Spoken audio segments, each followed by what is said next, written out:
mainstream press facing a massive credibility crisis. After months of ignoring and downplaying the Hunter Biden scandal, the media is now being forced to cover the story since he is now under federal investigation. But remember when the press and Democrats dismissed it as Russian disinformation during the campaign?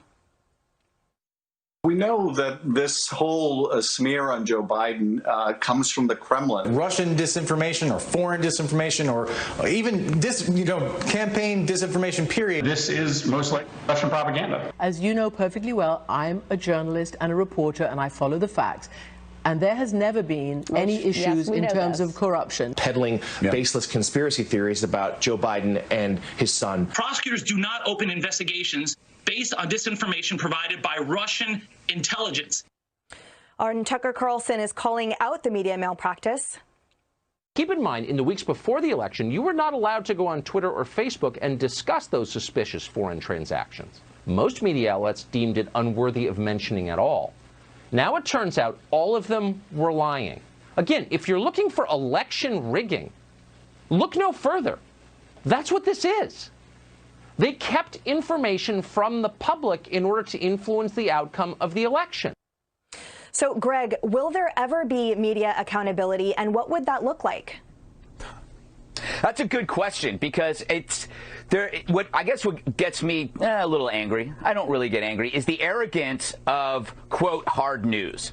So they see this story, right, and they go, well, it's unsubstantiated. We need more substantiation. Well, that's your job, bozo. You're the frickin' substantiator. It's like, wow, you can report on Joe's new cabinet picks, but anybody can read a press release. I can do that. Why don't you hard news folks hit the pavement? That's your job. The very same Sunday journalists who said, you know, I don't think there's much to this story, they fell all over themselves with less substantiated dreck pertaining Trump and his family. You can look it up if you want. I won't name names because I might see them in the elevator. Lastly, we now have evidence of two deliberate cover-ups to throw an election.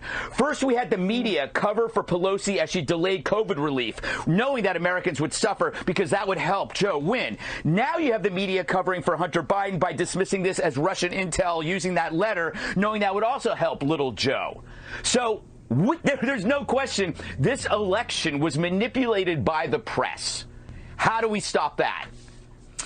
That's a great point. Jesse, remember when HuffPo said they would only cover Trump's campaign in the entertainment section because they called it a, quote, sideshow? Yeah. I mean, that's what's happening here as well, right? Well, I don't remember that because I don't read HuffPo, but I do know this, Emily. The Media Research Center did a study of Biden voters in the swing states, and half of them had never even heard of the Hunter Biden story before the election. After the election, 10% of those people said if they had heard it, they would have voted Trump. And that right there would have been enough to have Trump win. That's election interference. That actually changes votes, not Russia.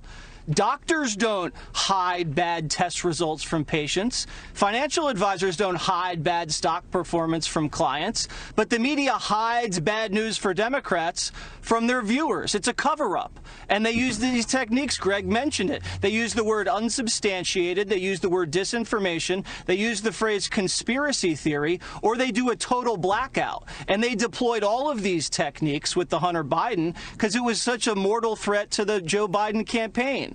It is sleazy totalitarianism kind of tactics, and it's sanctioned by the parent companies of these big tech and media empires because they have big business in China. And they want Biden back in there because he's not going to rock the boat. The cash keeps coming in. So don't trust these people when they tell you anything. The same people that said there was collusion, that said the protests were peaceful, and that said Hunter was clean, are now saying there was no election fraud.